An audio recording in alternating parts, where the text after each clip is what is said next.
Files of the Texas Rangers, starring Joel McRae as Ranger Jace Pearson. Another authentic reenactment of a case transcribed from the files of the Texas Rangers.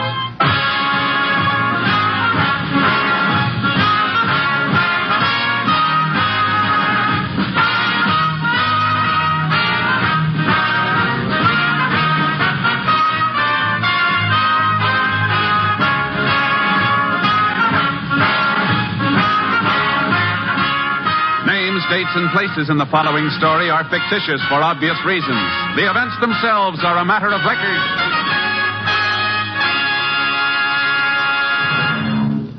Every day, Monday through Friday, there's top entertainment all day long when you set your radio dial to NBC. Listen for Double or Nothing, and you'll hear one of radio's funniest quiz shows. Yes, Walter O'Keefe consistently comes up with great comedy entertainment Monday through Friday on Double or Nothing. Listen, and you'll agree. And then there's the program with a heart, Strike It Rich. The grand entertainment that Warren Hull brings you every day on Strike It Rich is just what the doctor ordered if you suffer from the housework blues. From Chicago, Tommy Bartlett brings you Welcome Travelers and interviews with the many interesting guests who each day pass through the Windy City. And then for more fun, listen for Bob and Ray, those two zany comics.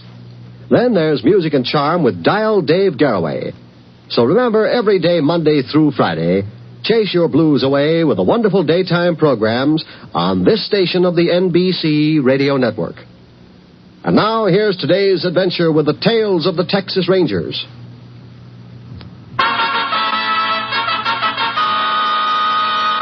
And now, from the files of the Texas Rangers, the case called Nighthawk.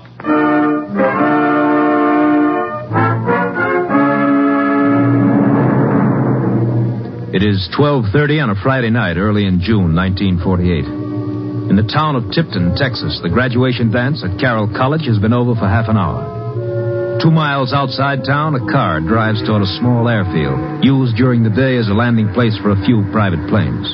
The field and the single hangar are dark as the car rolls to a stop on the road bordering the field. You're not tired, are you, June? My feet are. That Will Appleton. He's your fraternity brother, Todd. Why haven't you taught him to dance? You step on your toes. I just don't see how any boy could be so graceful on a football field and Oh, well. Who wants to talk about Will Appleton, anyhow? It's a nice dance in spite of him. Mm-hmm. And nice out here, too. Mm-hmm. Moon makes everything so bright. I like the half moon. Everybody's always talking about how pretty a full moon is, but... What's the matter, June? Well, somebody's coming down the road. Oh, probably some hand off one of the farms walking home. Looks like he's coming right toward us. Now, June, you're just imagining things. You go on past. Todd, he's got something over his face. Like some kind of mask. Yeah, looks like a stocking with holes cut out. He's got a gun, Todd. Get out. Hey, what is this? Shut up. I don't want to hear nothing out of either of you. This is a stick-up. Oh. Get out of the car. Come on. I'm getting. Now, you too, sister. Not that way. Slide over and get out this side. What do you want? Give me a pocketbook. There's no money in it? Give it to me. Now, look here, you can't do it. I told you to shut up. Now, give me your wallet. That's better. What's the matter with you, sister? You got nothing to cry about? All right.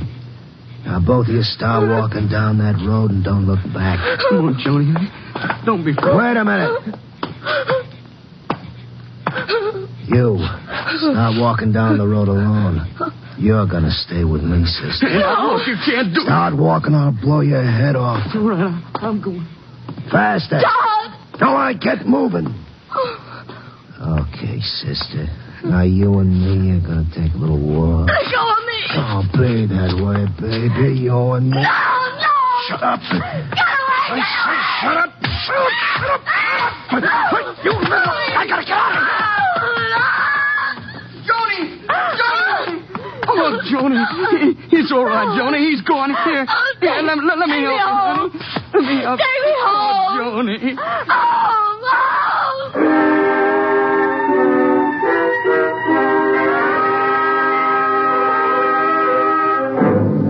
Todd Miller put the girl in his car and drove back to town. After taking her to the hospital, he notified her parents and the sheriff. Sheriff Wilson dispatched deputies to the scene of the robbery and requested assistance from the Texas Rangers. As soon as he had spoken to the girl, the sheriff drove back to the airfield with Todd. Minutes later, Ranger Jace Pearson, who was assigned to the case, reached the field.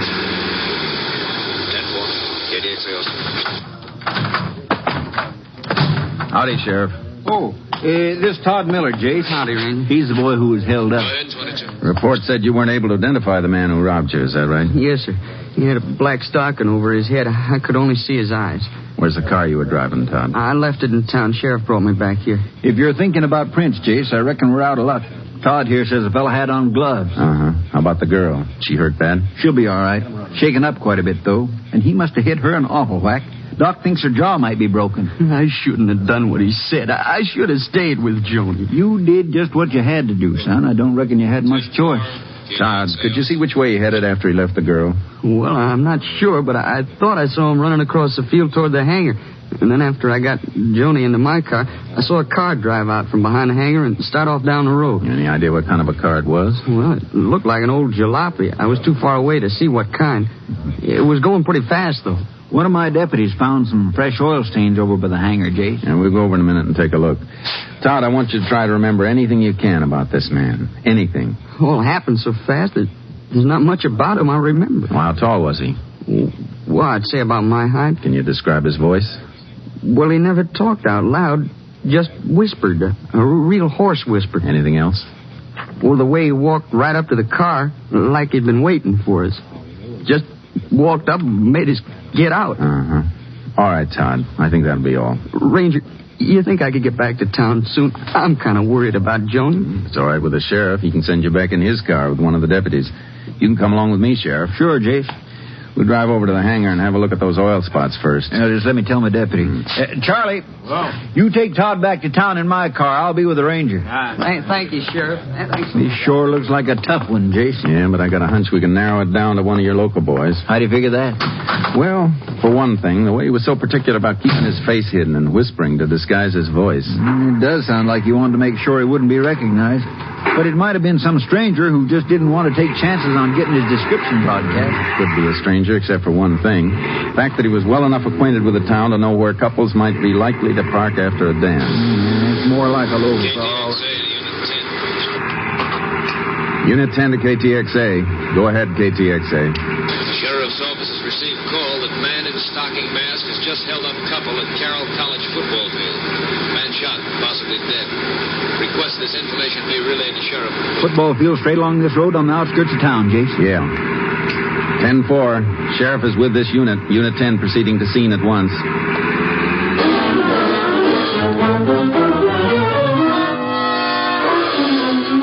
Minutes after we received the radio call, we were approaching the college football field. We saw a car sitting in the center of the parking area, and 10 or 12 people grouped around something on the grass a little distance away. A man standing near the car beckoned to us urgently. Pulled up a few feet away from him. Howdy, Sheriff. Ranger. Snyder's my name, Cliff Snyder. I heard the shots from my house over there. It's an awful thing, just awful. You wanted to show us something, Mr. Snyder? Yeah, the boy is lying over here. I think he's dead. Where is he, Mr. Snyder? Right around the corner of the car. There. Yeah?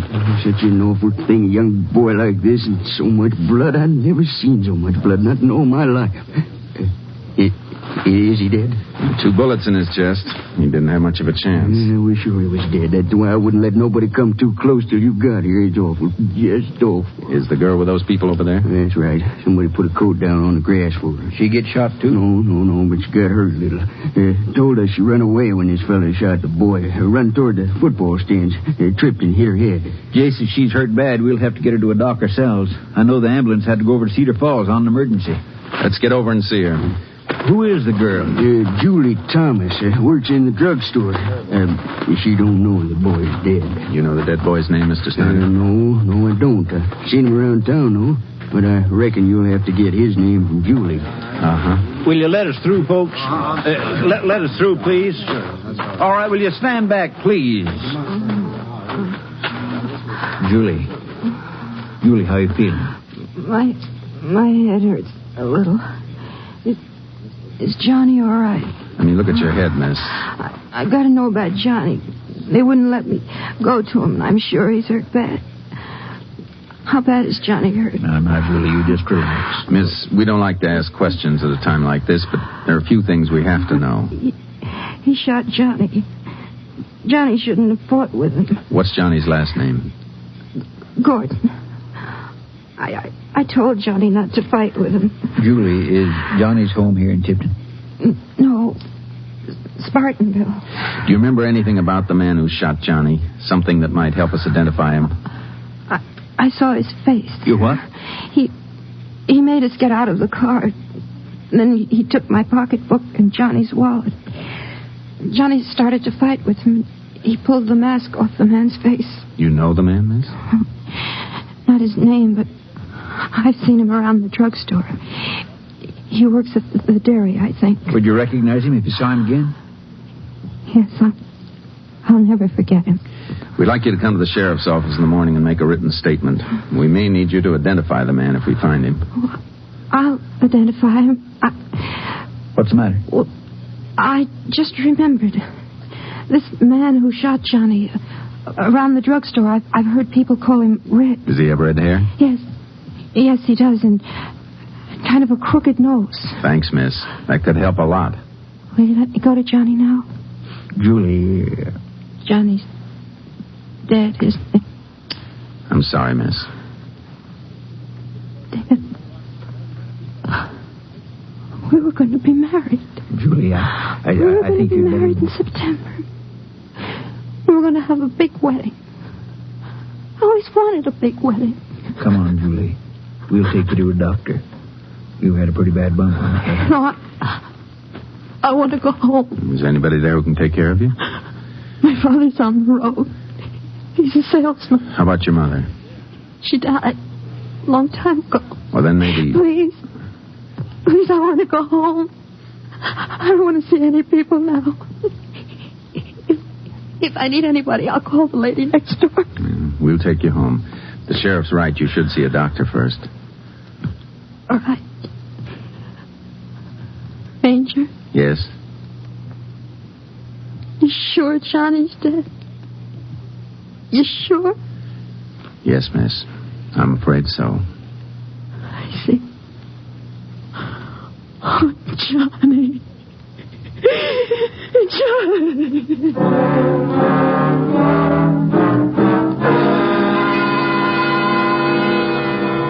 As soon as the justice of the peace arrived, we drove Julie to a doctor. He said she'd be all right, so we took her home and told her we'd phone her when we needed her. Sheriff and I spent the rest of the night checking on the lead Julie had given us. We learned that a man named Ernest Crockett, sometimes called Red, had worked for the dairy until a week before when he was fired. At 7 that morning, we found out that Crockett lived in a room above a feed store. We got a search warrant and went there. I sure hope Julie's got the right man. She gave pretty positive identification. Yeah, but she was excited.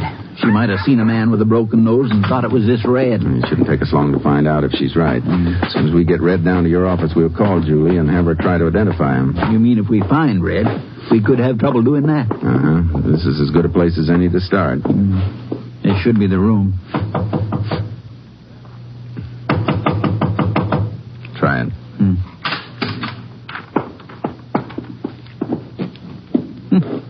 Empty. Yeah. You reckon he skipped? Maybe. We'll get back to the car. I'll ask headquarters to put out an all-points bulletin on him. Yeah, if he has gone anywhere, it's a cinch he hasn't got far. Murder took place at 2:30. That'd only leave him... Hold it, Sheriff. Somebody coming up the stairs. Yeah, that could be Crockett. Stay on your toes. He might try something. If he's our man, I almost hope he does. Shh, careful.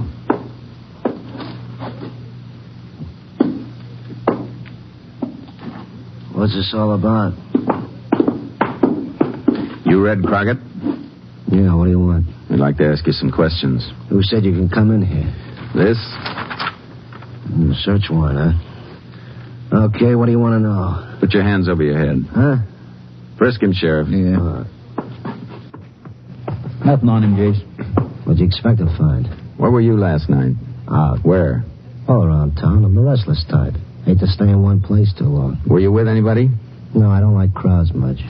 All right, Crockett. You're coming with us down to the sheriff's office. What for? We think you might have had something to do with 2 robberies and a murder last night. Me? Hey, you're crazy. If you're innocent, you'll have a chance to prove it. What do you mean? Somebody got a good look at the killer. Let's go find out what happens when she gets a look at you.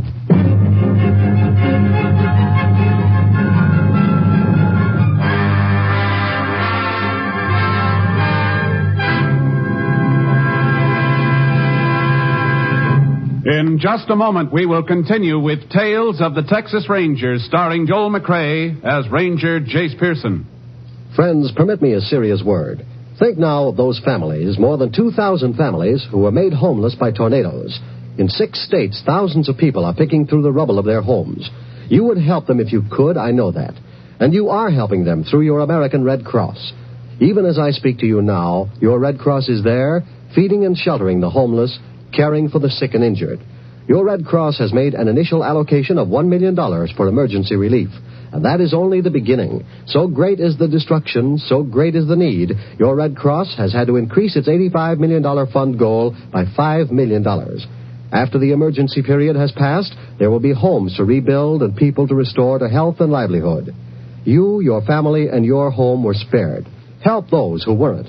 The need is great. The need is now. So answer the call, and please give generously through your American Red Cross.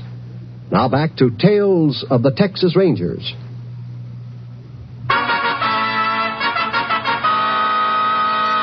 We continue now with Tales of the Texas Rangers and our authentic story, Nighthawk.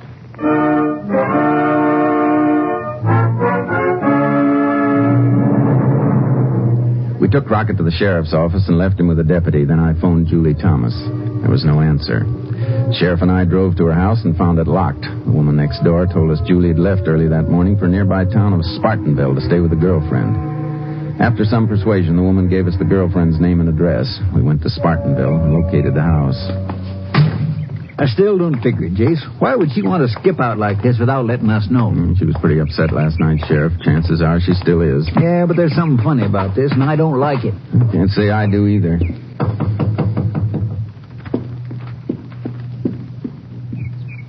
Who's there? Ranger Pearson. Sheriff and I'd like to talk to you, Julie. Why'd you come after me? Why don't you leave me alone? Can we come in? All right.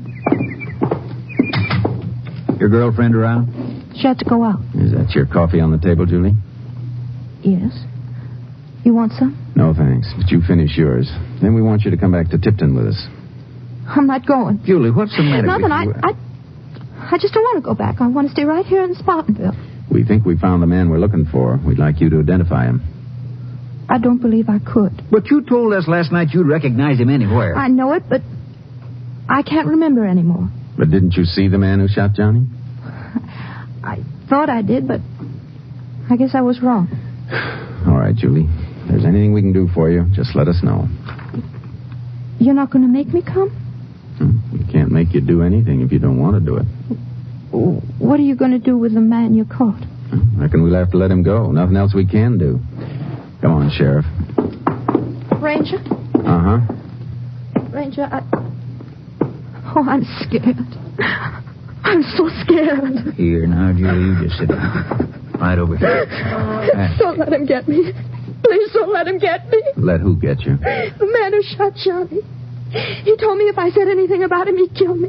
When was this? This morning. Right after I got home. You mean he was at your house? No, he phoned. He said if I told, he'd kill me, no matter how long it took. And I'm so scared. Julie, your pocketbook that was taken, was there any identification in it?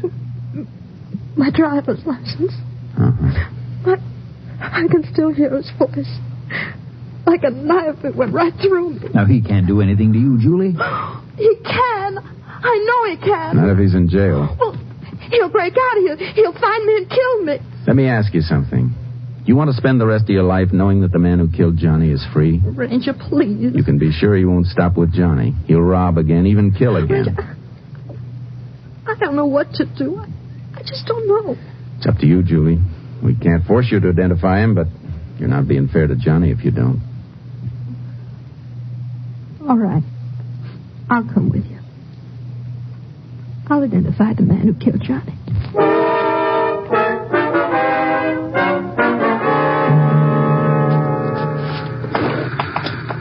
Ranger, I won't have to stay long in the same room with him, will I? Only a couple of minutes, Julie, just so we can be sure you'll have time to recognize him. I'm afraid of him. His eyes and that red hair that stands up all over his head.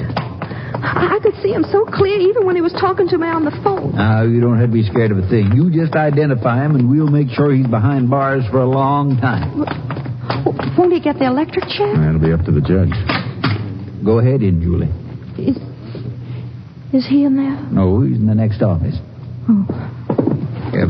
I'll just go on through and see if everything's ready, Jace. Sit down, Julie. No, thank you. You don't have to be frightened about a thing. You keep saying that, but I'm still scared. I'm scared to death. I know you are. I wish there was some way I could help you not to be. You'll stay with me, won't you, Ranger? The whole time I'm in there with him? Sure. Sheriff and his deputy will be there, too. You don't have to worry. All set, Jace. Now, remember, Julie, don't say a thing while you're in there. Just look at him and listen to his voice. All right, Ranger.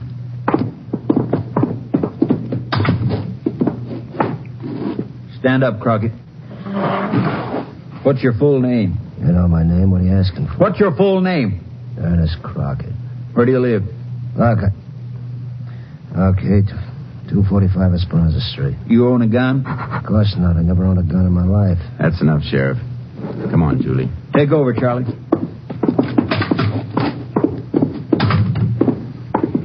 Sit down, Julie. Here, take his chair. Thanks. I will sit down now. Was that the man you saw last night?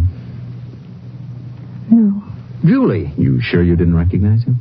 I never saw him before in my life. But, Julie, the red hair and the broken nose you told us about, he must be the one. How many times do I have to tell you? I never saw him. I never saw him. You know what I think, Julie? Well, I don't care. He's not the man. I think you're not telling us the truth. You're going to prove it? You're going to make me say something I don't want to? Julie, I told you before we can't force you to say anything. But sooner or later we'll find other evidence against this man. When he comes to trial, you'll be put on the stand under oath. I'll swear I never saw him before. If the judge finds out you're lying, you could go to jail. Then I'll go to jail.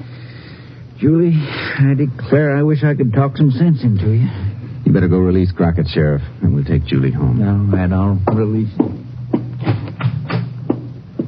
Ranger, I wish... Forget it, Julie. You do whatever you feel you have to do.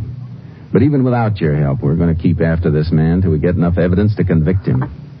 I want to do the right thing, but when I looked at his eyes... I've got to go away. I've got to leave here today. Well, if that's the way you want it. Where you figure on going? I don't know yet. Somewhere out of the state. I'll go up to Dallas first and tell my father what's happened. All right. We'll stay with you till train time.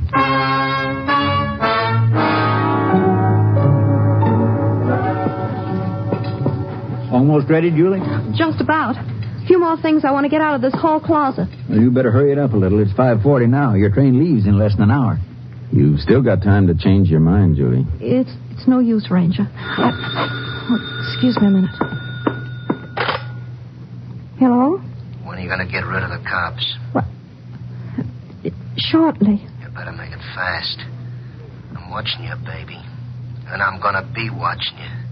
You make one break and... You understand? Yes. Just see you keep your mouth shut. Hello? Hello?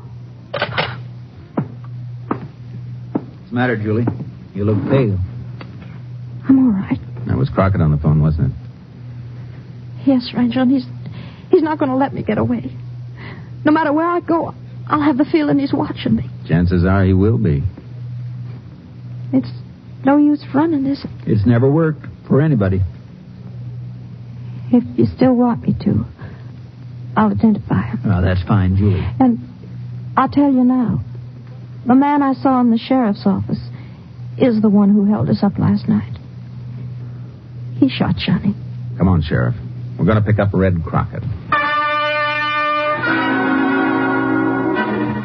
We took Julie to the sheriff's office, then went to Crockett's room.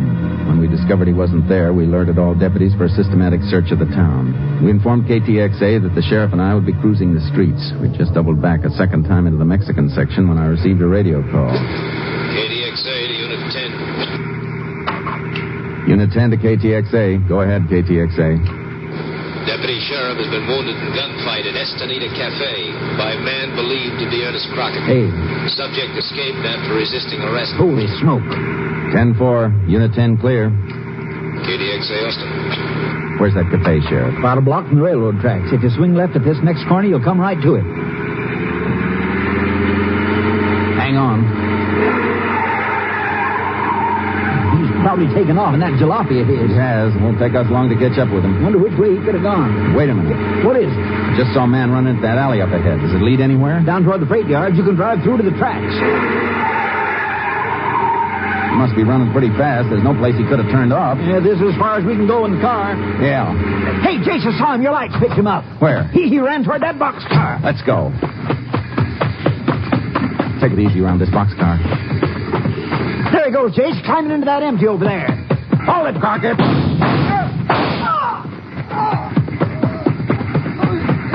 Give me that gun, Crockett. Are you dirty? Get up. It's only your arm. Hurts bad. Come on, Crockett. You were so anxious to have a train ride. Now I'm going to see you get one. All the way to Huntsville.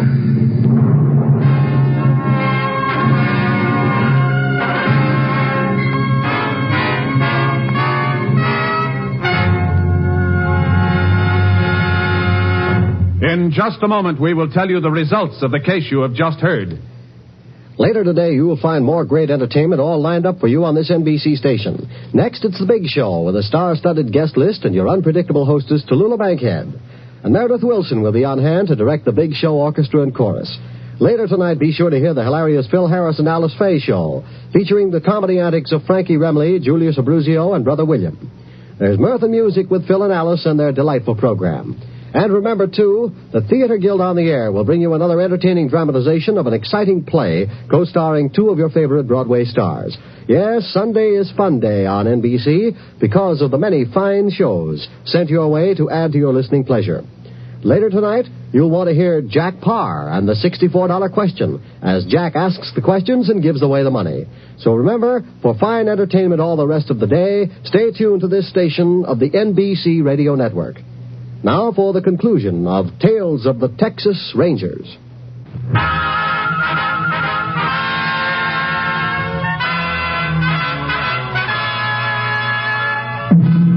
And now, here are the results of the case you have just heard. Julie Thomas made a positive identification of Ernest Crockett, and ballistics evidence proved that Crockett's gun had killed Johnny Gordon. Crockett was indicted and on July 9, 1948, was found guilty of murder with malice. At 3 minutes past midnight on September 15, 1949, Crockett died in the electric chair at Huntsville. Next week, Joel McCrea in another authentic reenactment of a case from the files of the Texas Rangers.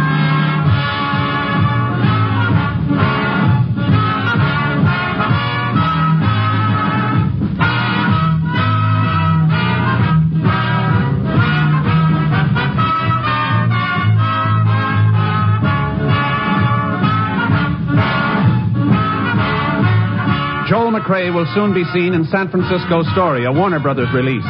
The cast included Tony Barrett, Bert Holland, Betty Moran, Lou Krugman, Parley Bear, and Michael Ann Barrett.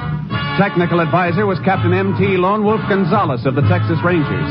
This story was transcribed and adapted by Charles E. Israel, and the program was produced and directed by Stacy Keach. Hal Gibney speaking.